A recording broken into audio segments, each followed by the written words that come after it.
Síguenos en nuestras redes sociales. Encuéntranos en Facebook, Instagram y Twitter como Radio U Central. Suscríbete a nuestro canal de YouTube y síguenos en Spotify. Radio U Central 107.1 FM en el corazón de Santiago.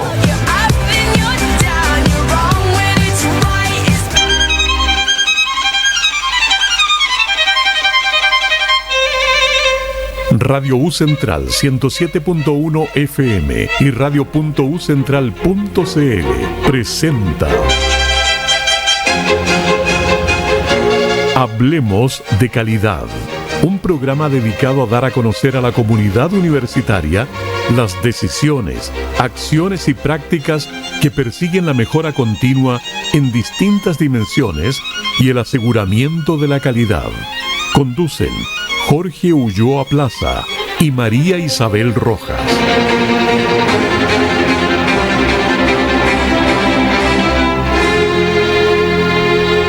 Buenas a todas y todos, bienvenidos a un nuevo programa de Radio Universidad Central.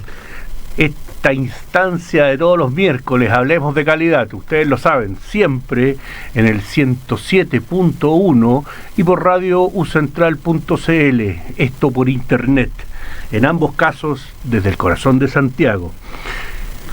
Ya lo hemos conversado muchas veces, siempre lo digo, el objetivo de este programa es convocar a la universidad, a la comunidad universitaria, a tomar conocimiento del conjunto de acciones, mecanismos y atributos que permiten brindar servicios académicos de excelencia por parte de nuestra universidad, de una manera que sea satisfactoria, valorable, valiosa y coherente con nuestra misión y visión. La calidad es un factor transversal que abarca todos los ámbitos del quehacer de la universidad: formación, investigación, vinculación con el medio, gestión para la docencia, e involucra a toda la comunidad universitaria. A propósito de ello, el día de ayer tuvimos la presentación de nuestra campaña de autoevaluación institucional. Aprovechamos de agradecer a todas las personas que nos ayudaron y también nos acompañaron el día de ayer en alguna actividad que salió bien simpática.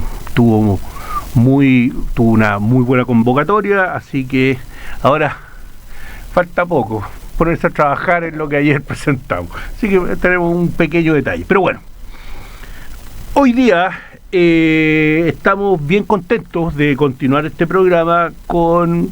A propósito de lo que estábamos hablando, un hombre clave en estos desafíos presentes y futuros de nuestra institución. Se trata de uno de los profesionales que tenemos a cargo de la sala de máquinas, específicamente en la dimensión de investigación e innovación.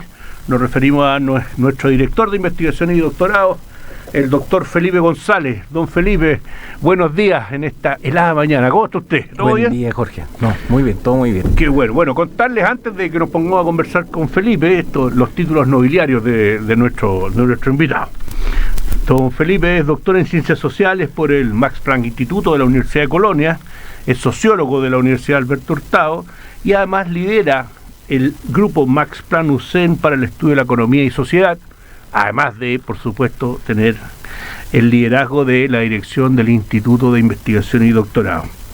Director, vamos abriendo los fuegos. La investigación dentro de la universidad se suele pensar como algo noble, algo que ocurrió hace poco, ¿cierto? Como que hace poco la universidad había tomado conciencia de la necesidad de la investigación. Lo hemos conversado más de alguna vez, no necesariamente es así. Si uno mira, hay una trayectoria desde atrás que puede mostrar una secuencia. Pero cuando hablamos de investigación, porque hay gente que a lo mejor esto no lo compre, cuando hablamos de investigación a nivel de universidad, alojada en esta nueva vicerrectoría, ¿de qué estamos hablando? Porque, por ejemplo, a mí me pasa mucho cuando converso que hay gente que confunde la investigación con la innovación, una primera cosa. Hay gente que confunde la investigación con la investigación en docencia. ¿De qué hablamos cuando hablamos de investigación? Bien, sí, es una súper buena pregunta, porque uno lo que va encontrando dentro de la universidad, que parte de crear una cultura de investigación, es que tengamos un vocabulario, un lenguaje común. Exacto. Para referirnos a estos temas, ¿no? La distinción más básica, más amplia, siempre es investigación básica, en el fondo ciencia dedicada a las grandes preguntas, sin una aplicación inmediata. del tipo de dónde venimos, de dónde viene la vida, ¿no? Claro. No está resolviendo nada práctico, porque alguien está estudiando qué hay adentro del sol hoy día, ¿no? Y no nos está resolviendo ningún problema actual de la humanidad, pero buscando esa respuesta descubre un montón de cosas que son muy útiles en otros ámbitos y terminan cambiándonos la vida igual. Uno llama eso como ciencias básicas. Y está puesta la ciencia que se construye en torno a problemas más específicos, que uno dice son las ciencias aplicadas, ¿no? Que buscan resolver un problema. Ese es como el gran paraguas más grande, y ahí obviamente está la innovación, ¿no? Porque la innovación se conecta con esta idea de resolverle algún problema a alguien, ¿no? Algún obstáculo. Entonces usa la ciencia en ese sentido. Esas son como las grandes distinciones. Pero uno puede pensar también en los resultados de investigación o los productos de investigación, ¿no? Que pueden ser tanto el formato más tradicional de un artículo en una revista indexada, puede ser un libro, pero también pueden ser instructivos, pueden ser manuales, ¿no? Puede ser conocimiento que en el fondo tiene otros usos que no son meramente académicos, ¿ya? Por ejemplo, cuando una unidad, si nosotros tenemos un centro de investigación en educación y levanta investigación sobre eso y estudia cómo se crean planes de estudio, etcétera, después puede tomar ese conocimiento y transferirlo en la forma de un instructivo para hacer diseños curriculares dentro de la propia universidad. Eso también es un resultado de investigación, ¿no? Hay otros resultados de investigación que apuntan más a la divulgación, etcétera, a vincularse con la comunidad, la ciencia pública, etcétera.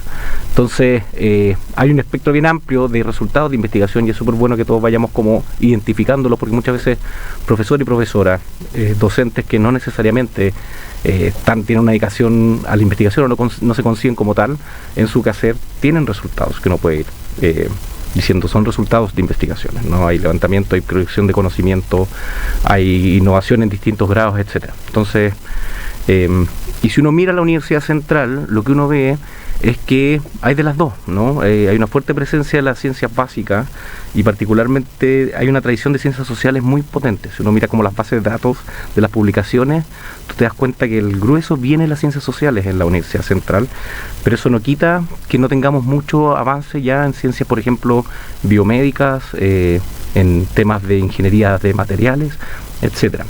Y eso lo refleja muy bien en los centros, los grupos de investigación que nosotros hemos desarrollado, ¿no? Tenemos algunos que están mucho más orientados a las ciencias básicas, como Centro, por ejemplo, Economía Social, Estudios Sociojurídicos, y otros que sí tienen una relación más fuerte con el área de la innovación. Por ejemplo, el grupo de investigación en ciencias biomédicas aplicadas. Fíjate que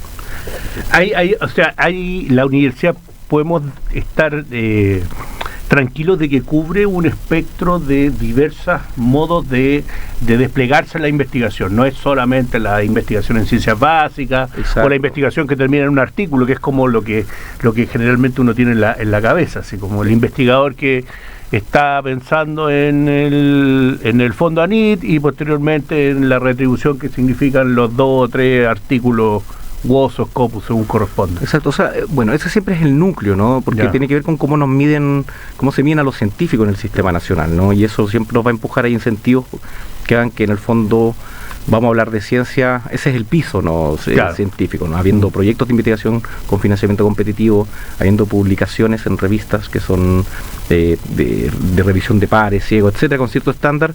Eso es un piso, ¿no? Pero no se termina ahí, y eso es lo interesante, y en el fondo cosas que vemos en la central son muy interesantes porque combinan obviamente el desarrollo de las ciencias con aplicaciones, con trabajos con comunidades. Un buen ejemplo de esto es el Centro de Investigación Arquitectónica, Urbanística y del Paisaje, ¿no? Todos los investigadores ahí tienen su proyecto fondos y publican, pero su trabajo interesantemente se vincula mucho con las comunidades, con el problema de la vivienda, articulando proyectos con Ministerio de la Vivienda para poder intervenir lugares, ¿cierto? A través de la disciplina del paisajismo, pero también afectar cómo la gente vive y habita un lugar, ¿no?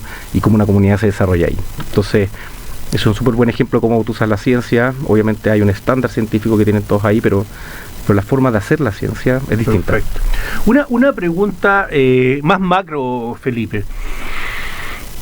Hay un diagnóstico que a las universidades están siendo tensionadas, sin duda, por organismos públicos que le están pidiendo resultados o accountability a partir de los fondos que esos organismos ponen. Un ejemplo paradigmático en materia de investigación, por supuesto, ANIT. Pero cuando uno mira pero por otro lado, las mismas universidades están sujetas a estos procesos de supervisión respecto de su accionar por parte de la Comisión Nacional de Acreditación. Y a veces lo que ocurre, y tú lo acabas de una forma en tu conversación, algo de eso hay, es que existe un diagnóstico de una no conversación o a veces una no coherencia en determinados puntos entre lo que te pide por una parte ANIT, ¿cierto? Lo que ANIT le pide a la comunidad científica como resultado, y por otra parte lo que la Comisión Nacional de Acreditación le pide, ¿no es cierto?, a las universidades como resultados de investigación. ¿Cómo ves eso? ¿Es posible articular? ¿Es un desafío? ¿O es simplemente un desastre? No sería tan pesimista. Yo creo que una buena parte de las regulaciones sí han ayudado efectivamente que las instituciones de educación superior en el fondo estén velando por la calidad, por ejemplo, etcétera, ¿no? Y en ciertos ámbitos es bien inequívoco, ¿no? La calidad en investigación, por ejemplo, el alto estándar, acá y en cualquier lugar son determinadas revistas con prestigio, etcétera, ¿no? Ahora el problema es, uno el que mencionaste tú, es que si efectivamente están todos los instrumentos alineados, no estamos favoreciendo algunas cosas, el regulador favorece algunas, pero el que te está dando los recursos por otro lado favorece otra. Hay algo de eso, no hay una confluencia absoluta de momento, pero hay cierto grado de convergencia, y uno lo puede ver, por ejemplo, los estándares para acreditar los programas doctorales, ¿no? Que te exigen cierta productividad en las determinadas áreas. ANIT tiene áreas que son parecidas, no son las mismas, pero uno bien puede ir pensando cómo ir agrupándolas. Pero es súper importante que esas dos entidades dialoguen, pues si no dialogan, las universidades se van a ver vistas en una situación en la que no hay claridad sobre qué puedes incentivar a tener que tomar decisiones que son que tienen costos de oportunidad muy importantes. Pues eso favorece que tus académicos desarrollen investigación sustantiva con prestigio, o favorece que en verdad saquen puntaje para que se vean bien en este otro lado, ¿no? Ante el regulador. Claro. Es difícil esa articulación y es parte de los desafíos que de una u otra forma la universidad creo que tuvo a la vista para crear esta nueva vicerrectoría de investigación, innovación y posgrado, ¿no? Es decir, que creo que se requiere unos nuevos modos de articular la manera en cómo se está dando la investigación dentro de la universidad. Estamos a casi más de un año, recién creo que está cumplido hace muy poquito, el año de la creación de la vicerrectoría de investigación, innovación y posgrado, y tú soy testigo privilegiado, un espectador privilegiado del proceso que esto significó y tu protagonismo, tanto en una parte en el diseño previo como posteriormente en la implementación. Al año de esto, ¿cómo lo ves? Esto, siéntete con toda la libertad de contarnos. Al año de esto, ¿cómo lo ves? ¿Cuál es tu diagnóstico? A ver, mira, en investigación es difícil evaluar impacto en un año, ¿no? Porque tú sabes que un año te puede tomar solo que te publiquen un artículo. Exacto. Desde que lo enviaste, en algunas áreas es así, ¿no? Entonces, si hablamos como de indicadores, uno no podría atribuirlos directamente a la creación de la vicerrectoría. Sí puedo decir que ha habido un progreso tremendo en los últimos años. Si uno mira el año 2020, por ejemplo, uno mira cuántas publicaciones tenía en una base de datos como Scopus. La universidad tenía alrededor de 140 publicaciones. Hoy día, el año pasado, teníamos 216. Entonces, ya hubo durante los años un aumento sustantivo, ¿ya? Y eso no lo puede ir atribuyendo, obviamente, los resultados que estamos teniendo este año son de más larga data. Como tú bien dijiste al principio, la investigación no comenzó el año pasado, claro. Comenzó antes, hubieron planes importantes de contratación el 2016, posteriormente se instalaron los institutos de investigación en el 2020, y eso sí tuvo un efecto muy positivo porque siguieron llegando más investigadores. Yo creo que si pensamos en términos de logro, yo creo que el logro más importante y lo que favorecía la creación de una vicerrectoría que especializaba las funciones de investigación, de la gestión de la investigación, pero también esta idea de colocar a los investigadores e investigadoras en un solo instituto, es articularla con mayor organicidad, ¿no? Yo creo que es un logro importante y cuyos resultados vamos a ir viendo con los años, ¿no? Yo estoy seguro de eso porque las dificultades que enfrentábamos previos a la creación de la vicerrectoría, cuando había un instituto de investigación por facultad. Y teníamos además facultades que no se pensaron no sé, las facultades se integraron en el año 2020, ¿no? O fines del 2019, principios del 20, se fundieron algunas facultades, claro. Teníamos 9, ahora tenemos 5, y esa fusión no se hizo pensando en la investigación necesariamente, ¿no? Se hizo pensando con otros en docencia. Exactamente. Docencia, entonces, después los institutos se crearon sobre esa articulación que ya existía, ¿no? Y con un énfasis en el posgrado, de una forma. Los institutos en principio tenían más una mirada... La mirada a corto plazo de esos institutos. Exacto. O más bien el accionar que realizaron fue principalmente en posgrado. Lo que gestionaban era posgrado esos institutos. Exacto. Y bueno, iniciaron procesos de contratación de investigadores e investigadoras, pero no fue orgánico porque llegó gente muy buena de distintas áreas, pero que no necesariamente primero tenían alguna relación con el pregrado. Entonces tú tienes equipos muy buenos en áreas, por ejemplo, la química, ¿no? Farmacología. Nosotros no tenemos química de farmacia. Entonces, eso dificulta mucho hacer una integración más vertical entre la investigación y la docencia y producir las sinergias virtuosas, ¿no? Que es que los investigadores trabajen con estudiantes, que los estudiantes potencien sus carreras a la vez, que obtengan más resultados. Esas son sinergias que se producen cuando hay una integración vertical en el fondo. Y eso no lo permitían los institutos porque administrativamente te dejaban a las personas en determinadas áreas, o sea, en una facultad, y no había forma de vincularlo con otras porque dependía mucho de la gestión que tuviera cada dirección de instituto, los decanatos. Entonces, algo que sí favoreció esto, yo creo que un logro importante de esta estructura, es que al poner a todos los investigadores y sacar estas barreras administrativas entre ellos, ¿no?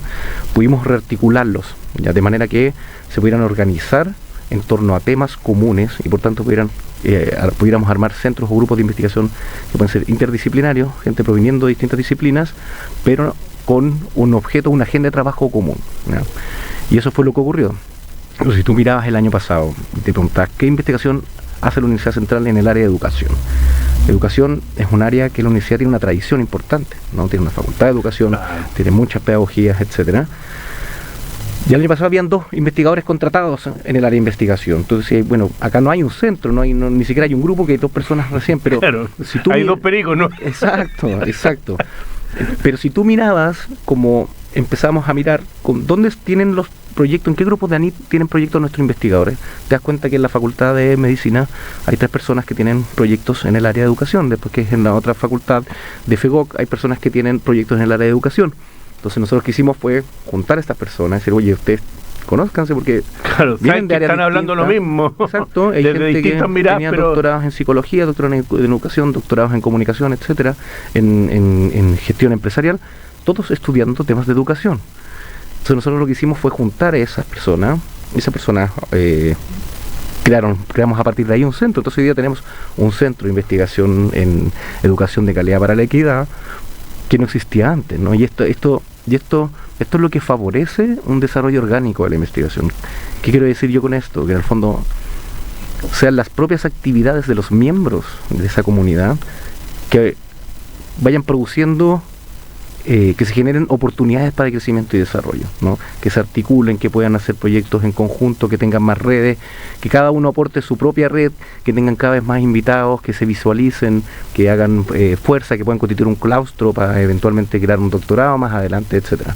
Y eso solo es posible si uno articula equipos de manera orgánica, ¿no? Con alguna agenda común. No tienen que todos hacer lo mismo, pero tiene que haber una agenda de trabajo común. Y esa yo creo que es la gran ventaja que tenemos en la Central.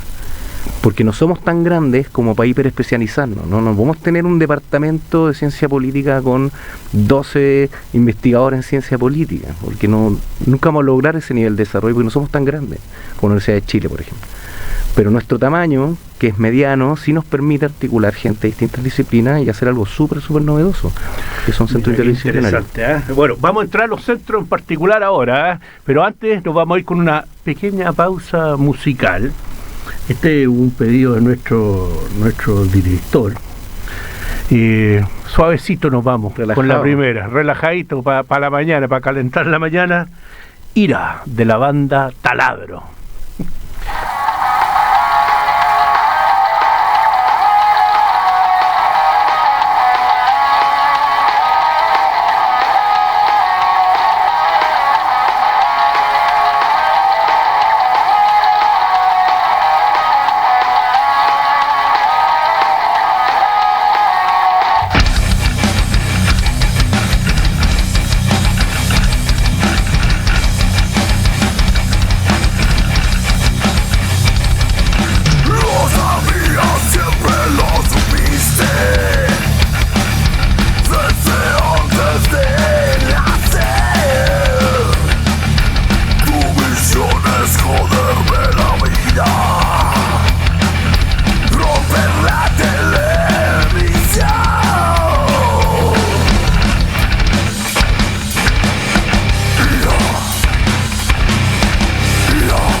Estamos de vuelta con más Hablemos de Calidad por Radio U Central.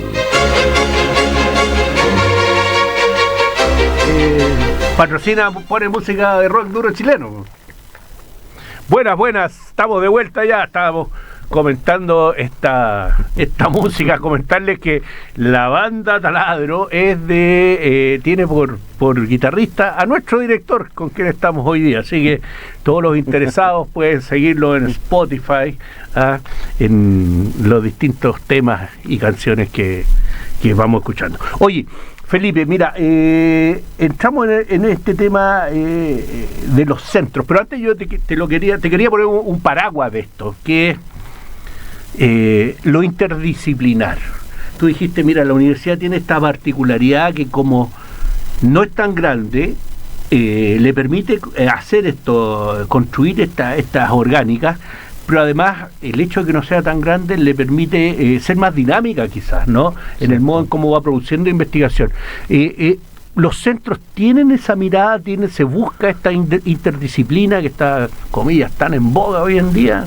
Sí, o no, efectivamente, absolutamente. O sea, los centros de hecho reúnen personas, no todos obviamente, pero la mayoría de ellos, los 6 que tenemos, reúnen personas que vienen de disciplinas distintas y en el fondo toda instancia de este tipo parte como multidisciplinar. En el fondo tienen algo en común, un objeto de estudio, como educación, te decía, claro, y pueden venir de disciplinas distintas. Eso es lo multi, ¿no? Interdisciplina es cuando ya empieza a haber una fertilización cruzada entre las disciplinas y en el fondo la forma de conocimiento que se produce está influenciada por la convergencia de esas disciplinas. Entonces, el fondo... Mira, o sea, disculpa, pero esto es clave, porque hay mucha gente que lo intenta explicar y nadie lo ha dicho tan claro.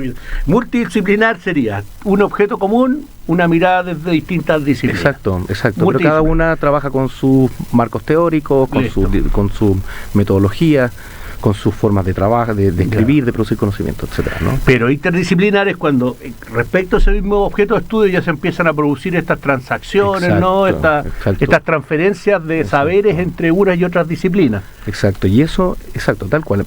Te pongo un ejemplo, ¿no? Tomamos un informe multidisciplinar sobre cambio climático, tiene un reporte de un economista, un capítulo, otro que lo escriben unos sociólogos, otro que lo escriben científicos climáticos, ¿no? Cada uno escribe un capítulo sobre los efectos. Ya interdisciplinar sería que todos confluyen a abordar un fenómeno de cómo, por ejemplo, la manera en que la comunidad en una caleta de pescadores se organiza para enfrentar un proceso climático y eso, cuál es el efecto económico que tiene eso. Entonces tú tomas toda esa articulación y haces ese tipo de análisis donde las disciplinas confluyen, ¿no? Para producir conocimiento sobre algo. No es una agregación al fondo, es como el todo distinto a la suma de las partes. Perfecto. Y eso hay que intencionarlo, eso no ocurre de la noche a la mañana, tampoco ocurre porque tú pones un montón de gente de distintas disciplinas en una sala, ¿no? Hay que pasar de ser multidisciplinario a interdisciplinario, y ahí está el rol obviamente de los directores y directoras de centros que tienen que favorecer.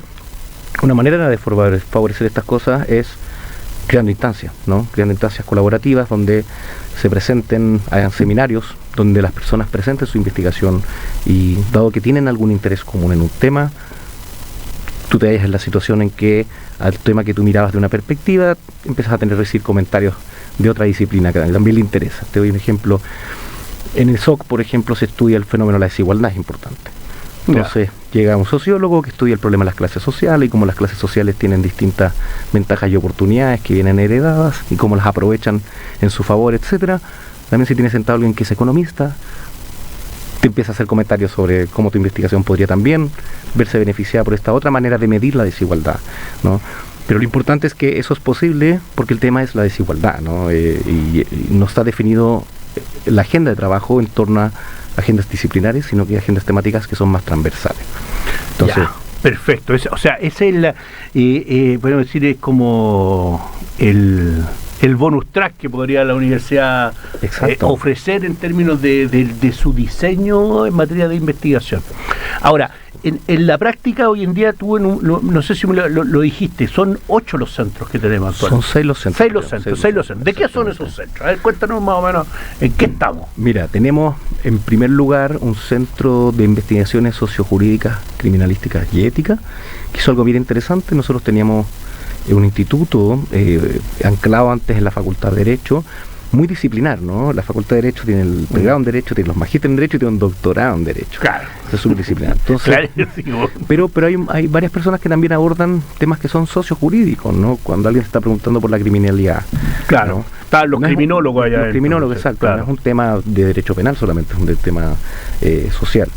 Entonces, la idea es ir articulando todo eso, y esto se articuló en este centro, trajo el tema de la ética, ¿no? El tema de la ética que estaba inicialmente en la Facultad de Medicina como un problema bioético, y el centro en el fondo absorbió también, trajo esa parte de equipos que venían de la bioética a plantear una discusión también en el derecho, centrada en el derecho, en la ética, ya que también es muy importante. Bueno, tú lo sabes mejor que yo, ¿no? Es tu tema, pero hay una reflexión muy potente. Hay muchas universidades, el tema ético está en las facultades de Derecho y no las de Medicina. Entonces, ahí es un claro ejemplo de cómo se suplementa en el fondo, trayendo gente de otras áreas en torno a temas que son comunes y que se pueden potenciar. Ese es uno. El otro, como comentaba antes, el Centro Arquitectónico del Paisaje y Urbanístico, que tenemos muy grande también, tiene Facultad de Ingeniería y Arquitectura. No es tan grande, pero muy potente, porque es un centro en donde todos tienen proyectos, es realmente interdisciplinar, un equipo que ya venía trabajando muy interdisciplinarmente, ¿no? Donde venían trabajando, por ejemplo, historiadores que estudian el tema del patrimonio, sociólogos que estudian temas de cementerios, desarrollos territoriales, problemas de la vivienda. Y lo que es transversal en ese centro, el tema es del espacio, ¿no? Entonces, cuando tú haces la pregunta de cómo las comunidades, las personas, las sociedades usan y habitan el espacio, confluyen indudablemente la arquitectura, indudablemente el paisajismo, indudablemente el urbanismo. Ese es otro centro que refleja súper bien este espíritu. El de educación ya lo comenté, ¿no? Claro. Que tiene dos líneas centrales, que es el problema de la calidad de la educación, del aprendizaje, y el problema de la equidad, que es un problema un poquito más amplio, más social, etcétera. Tenemos el Centro de Economía y Sociedad, que es un centro que es un tipo de centro que existe en el mundo. En general es una tradición en ciencias sociales que estudia la interrelación entre la economía y la sociedad, ¿no? y trabaja con el concepto de capitalismo, ¿no? El sistema de producción moderno es un sistema de capitalismo, ¿verdad? Y eso implica una organización de toda la sociedad, ¿no? Y eso tiene influencia en la política, y estudia mucho ahí la relación entre política y economía, sociedad y economía, cultura y economía. Por ejemplo, cómo los empresarios influencian las políticas públicas, ¿no? Cómo las élites económicas favorecen o no cómo se ejerce la dominación. Exacto, tal cual. El problema del poder está ahí bien presente. Después tenemos el Centro de Ingeniería de Investigación en Ingeniería de Materiales, que se articuló en torno al Instituto de la Facultad de Ingeniería, pero también con personas, académicos y académicas que estaban en la Facultad de Medicina, porque hacían química de materiales. Y este centro también es interesante porque junta gente que viene... Y que eso era, por ejemplo, es el ejemplo de los que estaban aislados, que no tenían red previo a la articulación de los centros, ¿no? Este es como el ejemplo paradigmático. Es un ejemplo bien paradigmático, porque este centro, que tiene un equipamiento súper importante, por ejemplo, tiene este microscópico de fuerza atómica, que lo ocupaba este equipo. Cuando hicimos esta reestructuración nos dimos cuenta que el equipo que estaba en química del otro lado conocía perfectamente y le hubiese encantado poder usar ese. Sabía que estaba ahí. Que ella le había echado el ojo. Entonces, fue súper fácil atender puentes ahí. Claro. Y claro, hay gente que entró, hay dos personas, este año volvió a entrar otra persona que tenía toda esta combinación de venir de la área química, pero también de los materiales, pero también hay hartos físicos que hacen un trabajo más teórico, de modelamiento de materiales funcionales. Mira, qué bueno. Y después están obviamente también los ingenieros, que es la parte más ya orientada a la creación de materiales, etcétera, ¿no? Y ese es otro centro muy interesante donde estamos también diseñando un programa de doctorado en ciencia e ingeniería de los materiales, ¿no? O sea, eso es lo que se viene. Ahí está una primicia. Sí. A ver, vamos con la primicia, director. Vamos con la primicia. Esto queda grabado. Es un gran disparo en el pie. Es un gran disparo en el pie, pero vamos con la primicia. Venimos trabajando con ese equipo.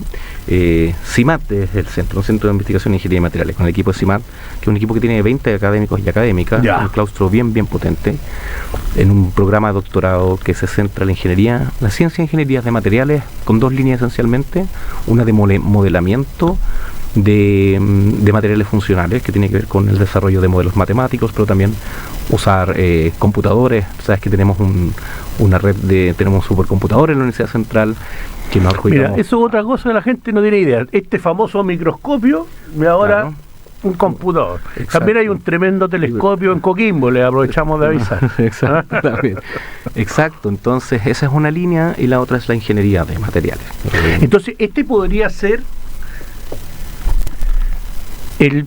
estoy siendo poético, estoy siendo lúdico. Este podría ser el primer hijo o el primer producto de la nueva BRIP que diseña estos centros. O sea, el llegar a puerto con un doctorado que viene de este diseño, sí, ciertamente. ¿Podría presentarse de esa manera? Sí, ciertamente. Mira, igual yo diría que uno podríamos ir un poco más atrás, ¿no? Porque ¿no? el doctorado en estudios sociales avanzados, que se creó a partir del Instituto de Investigación de la Facultad de Economía. Ese era un instituto que ya funcionaba con la lógica de estos centros. Ya. ¿Por qué? Porque piensa que la Facultad de Economía es Economía, Gobierno y Comunicaciones. Ella tenía ya teníamos esa dinámica porque era una facultad que tiene la gente en economía, de los negocios, administración, contabilidad, después ciencia política, administración pública, sociología. Entonces eran los tuyos, los míos, los nuestros, periodismo, claro. Publicidad. Entonces ahí la única opción fue desarrollar algo que tuviera que vincular a las disciplinas. Entonces claro. ya venía trabajando en ese sentido, ¿no? Con esta misma lógica. El equipo venía trabajando con esta misma lógica. El doctorado en ciencias sociales en el fondo es un doctorado interdisciplinario, sí, claro, también. Claro. Entonces es como el germen, ¿no? De esta forma de organizar los centros y los doctorados. Y acá, obviamente, este va a ser el primer hijo... claro, con BRIP de por medio. Con hijo legítimo. Hijo legítimo de la BRIP. El hijo legítimo de la BRIP. Claro. Claro, porque tú me dijiste como 20, bien. Sí, un equipo grande, bien potente. Que también sumó gente, como te decía, a la Facultad de Medicina, pero esencialmente el grueso estaba en ingeniería. Ya, mira, qué extraordinario. Y tienen además un laboratorio especial con... Sí, tienen laboratorios. Hay laboratorios en BK1, hay laboratorios donde está y varios otros instrumentos que algunos los fue comprando la misma universidad, otros fueron a través de los proyectos. Y por otro lado también hay una parte del equipo que está en el edificio del Centro de Intención donde están los otros laboratorios de investigación, que hay laboratorios de microbiología, ahí está Manuel Valenzuela, Cristian Palavechinos, que a lo largo de los años han ido trayendo un montón de instrumentos muy grandes, el equipo de Eduardo Sobarzo también, que es químico. Claro. Y por otro lado también hay un trabajo muy potente de Loreto Muñoz, que también tiene su laboratorio, y en BK1 con la ciencia de ingeniería de alimentos, ¿no? Con Liliana Sura, que trabaja en el junto. Perfecto. Entonces, yo creo que es súper importante indicar esto, que en el fondo ya había una capacidad instalada muy, muy importante en la Universidad Central, y parte del ejercicio no fue inventar la pólvora ni la rueda ni partir de cero, sino que la primera pregunta fue, bueno, ¿quiénes somos? ¿No? Claro. Y cómo desde acá a ver lo que ya había, qué es lo que podemos proyectar desde acá, ¿no? ¿Qué queremos ser a partir de esto? Ese fue el foco, el ejercicio y la visión. Qué bueno, extraordinario. Oye, nos hablaste del DESA. Y el DESA se viene. De otra forma, tenemos este doctorado que está en ciernes, pero el DESA hoy día está enfrentando un desafío. Es su primera puesta a prueba, ¿no es cierto?, con un evaluador externo. ¿Cómo ve ese proceso? Cuéntanos un poquitito cómo se trabajó en él, cuáles son las expectativas que ustedes tienen. Sí, mira, yo creo que hay tranquilidad, ¿no? Porque en el fondo, desde el inicio, el proyecto se diseñó pensando en enfrentar la acreditación y cuáles son los estándares y cuáles son las exigencias, ¿no? Evidentemente, todos los programas nuevos enfrentan dificultades y esto yo diría, en general, programas nuevos en Chile, ¿no? Se han abierto muchos programas en los últimos años y la cantidad de doctores recién en las últimas décadas fue aumentando, y esto quiere decir que es una ciencia joven, ¿no? Dificultades que enfrentan los claustros doctorales es que tenemos poca experiencia en dirección de tesis, porque son nuevos. Claro. Pasó que los doctorados se pudieron armar en Chile porque recién Chile hace poco logró tener la capacidad instalada para armarlo. Exacto. Antes la gente tenía que salir a estudiar afuera porque Exacto. no había cómo armarlo en Chile. Tal cual. Entonces, esos son tipos de debilidades que nosotros sabemos que vamos a enfrentar, pero son cosas que tú puedes enmendar y que, habiéndolas reconocido y habiendo hecho un plan para mejorarlo y trabajar sobre ella, no hay ningún problema. Entonces yo creo que en ese sentido hay tranquilidad porque el programa fue creado pensando con mucha claridad sobre cuáles son sus potenciales. Es un programa que tiene muchas cosas buenas, ¿no? Tiene una apuesta muy distinta en ciencias sociales, que tiene una infraestructura muy buena, que tiene un claustro productivo en todas las líneas de investigación muy activo, etcétera. Que tiene a sus estudiantes incorporados en los proyectos de investigación de su académico. Exacto. Entonces, como todo programa nuevo se enfrentan tensiones, nunca es fácil echarlos a andar, ¿no? Y uno imagina el programa y cómo va a funcionar y tiene una idea y después se enfrenta a que las cosas no son como uno pensaba. Pero en el fondo... Investigadores son gente muy sencilla. Muy predecible, claro, muy fácil de tratar. Muy fácil de tratar. Exacto, claro. Exacto. Oye, bueno, comentarles de esto que este programa está en pleno proceso de autoevaluación para su acreditación. El informe ya se depositó en el mes de marzo y esperamos la visita a los pares evaluadores el día 31 de julio. Que es un detalle no menor, es una visita presencial. Desde el otro día sacamos la cuenta ahí en la Dirección de Aseguramiento de la Calidad desde el año 2019, antes de la pandemia. Exacto. Que la universidad no recibía ninguna visita presencial del CNA, todas habían sido telemáticas. Entonces esto, por supuesto, nos abre esta oportunidad de mostrar quiénes somos in situ. Pues no es lo mismo mandar un video que vean acá a la gente trabajar. En nuestro caso, yo creo que eso nos favorece mucho, ¿no? Porque un esfuerzo importante que hizo la universidad, que yo lo había hecho con el doctorado en Derecho.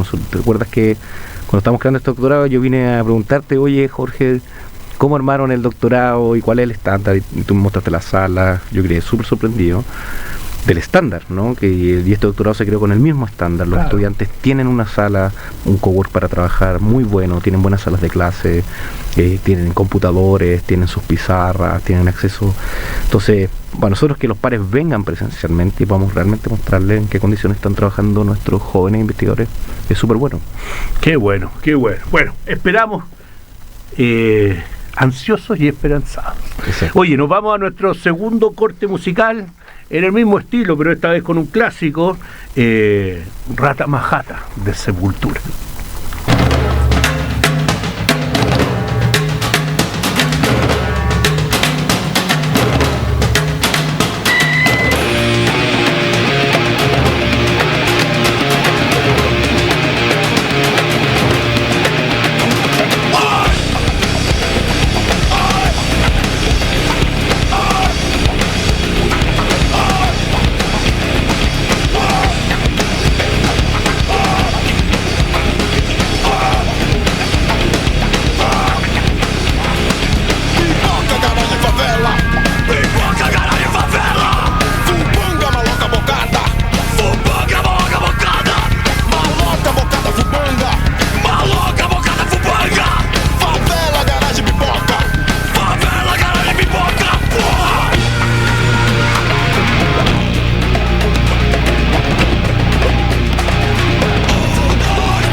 Estamos de vuelta con más Hablemos de Calidad por Radio U Central.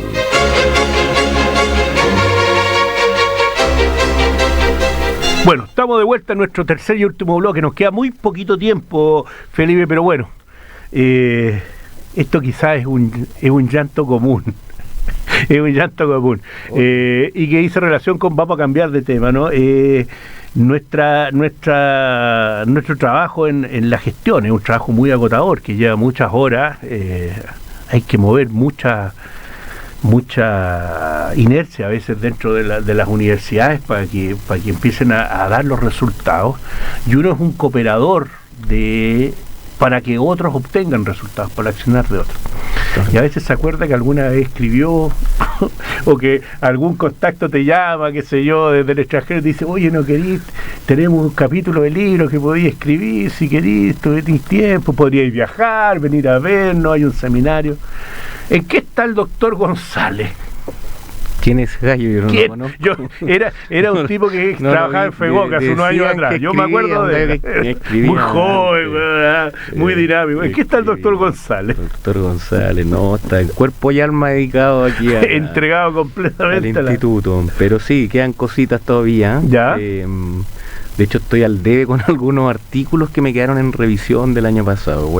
Por suerte voy a hacer un par de aportaciones este año al esfuerzo nacional de la central. Ya, por mover ahí los números. Sí, no, pero fue interesante porque en el instituto anterior empecé a colaborar con una de las cosas que va a ser publicada este año, tiene que ver con una colaboración que hicimos con los colegas del instituto.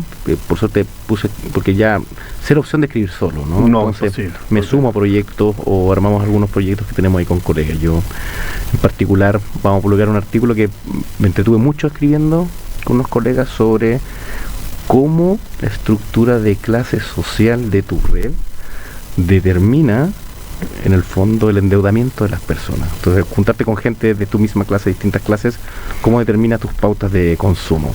Porque era un tema que yo estudiaba harto, más cualitativamente, porque la gente se endeuda, cómo lidia con las finanzas, etcétera. Y con Gabriel Otero, un colega que ahora está en la Universidad Diego Portales, él estudia como la estructura de redes de clase, la estructura de las clases de las redes de las personas y cómo eso determina sus actitudes políticas. Entonces combinamos estas dos agendas y encontramos resultados súper interesantes. Claro, los mismos colegios, cómo se endeuda para pagar el colegio, para poder mantener un cierto estatus. La influencia social, ¿no? Cuando si te juntas con gente de clases más altas que tú, terminas imitando patrones de consumo que están más allá de tu alcance, ¿no? Puedes terminar pagando el ticket para ir a la nieve, para ir a esquiar. Exactamente, arrendando el ticket, porque obviamente no tiene, de arrendarlo, ¿no? Mira qué interesante. Ese tipo de cosas. Ya, o sea, hay un par de cositas en el horno. Sí, de todas maneras. Y hay otro tema que también trabajé harto, que yo estudié movimientos sociales de deudores, asociado al mismo fenómeno de la deuda y politización de las deudas, y particularmente me centré harto en deudas de educación superior. Entonces ahí todavía hay cosas que van a ser publicadas este año, hay proyectos que están ahí cerrándose también, y el último tema sería, que dejé un poquito en el tintero, pero que también estamos cerrando, tiene que ver con el último fondo que cerré hace un par de años, que era sobre expectativas económicas y noticias, ¿no? Cómo las expectativas económicas son súper importantes para explicar por qué la gente vota por uno u otro candidato. Ya. Una literatura que se llama como el voto económico en ciencia política. Es decir, las elecciones son un referendo sobre la economía. Como ese eslogan de la campaña de Clinton, ¿no? Es la economía, estúpido. Exacto, tal cual. Ya. Entonces la pregunta es, bueno, ¿de dónde la gente saca su expectativa económica? Porque tú no conoces toda la economía. Tú tienes tu economía, tu situación, la de tu amigo. Claro, pero ¿de dónde tú sacas la idea de cómo está el país? ¿No? Y eso viene mediado, obviamente, por la información a la que uno se expone en los medios de comunicación, pero también información incidental, ¿no? Uno entra al teléfono y no entra a ver noticias, pero termina viendo 100 noticias, ¿no? Entonces un montón de información incidental.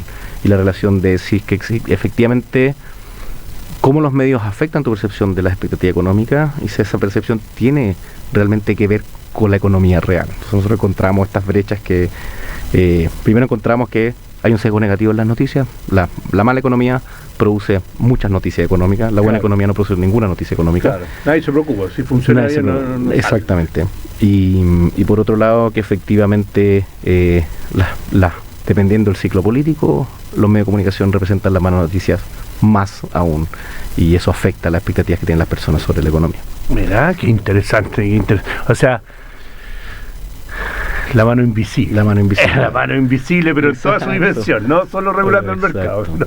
Así como controlando las conductas de los perigos que interactúan en el mercado. Exacto. Esa es la historia. Oye, ya, mira, nos queda re poco tiempo. Nosotros siempre hacemos esta pregunta antes de terminar. Sabemos que hay estudiantes que nos escuchan, estudiantes tanto de pregrado como de posgrado.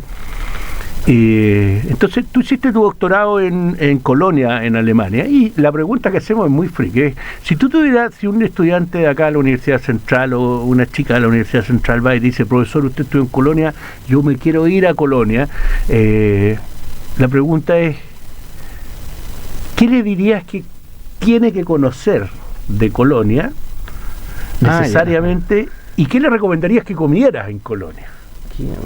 Sí, es una pregunta etnoturística, etnogastronómica, una cosa así. Muy buena pregunta, muy buena pregunta. Yo creo que Colonia es una ciudad adorable, muy vivible, un tamaño, es una gran ciudad, pero a escala humana. Es como yo decía, un pueblo gigante, ¿no? Ya. Que todo está asequible a nivel de bicicleta y tranvía, y Alemania tiene eso, al menos esa región de Alemania, que tú siendo estudiante tienes hartos beneficios que hacen que no tengas un estatus menor de ciudadano. ¿Ya? Tú puedes disfrutar, viajar a todos lados porque no tienes que pagar el metro, que es fantástico, ni siquiera los trenes regionales.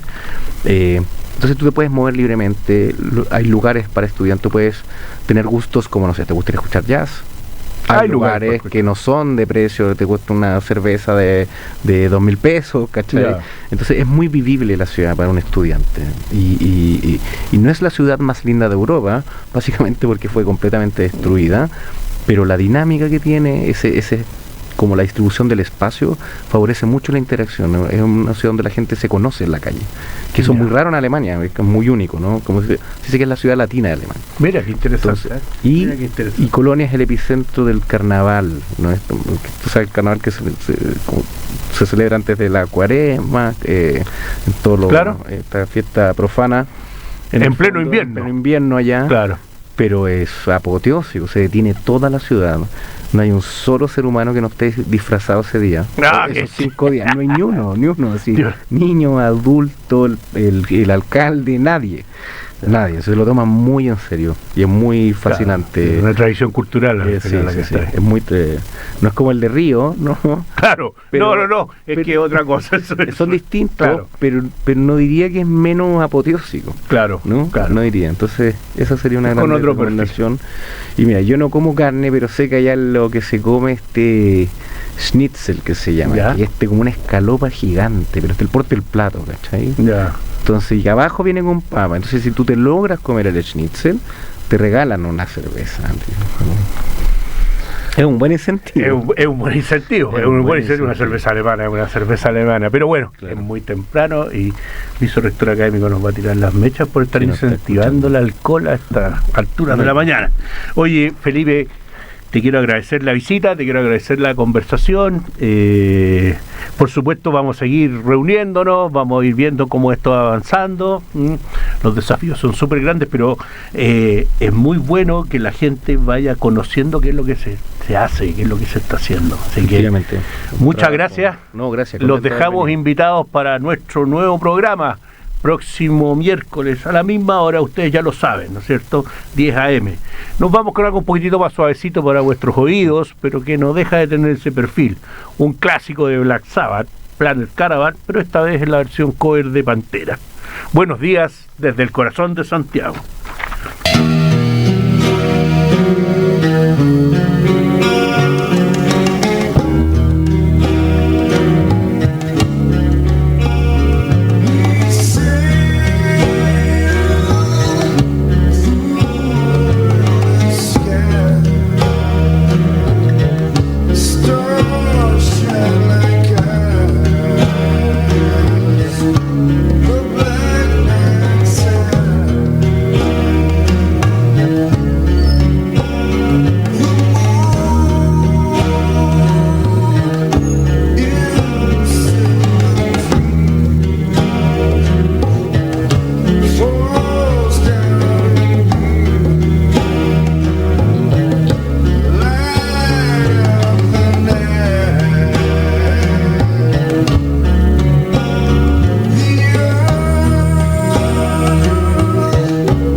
Hemos presentado en Radio U Central Hablemos de Calidad, un programa destinado a dar a conocer a la comunidad universitaria las decisiones, acciones y prácticas que persiguen la mejora continua en distintas dimensiones y el aseguramiento de la calidad, con la conducción de Jorge Ulloa Plaza y María Isabel Rojas. Hasta el próximo capítulo.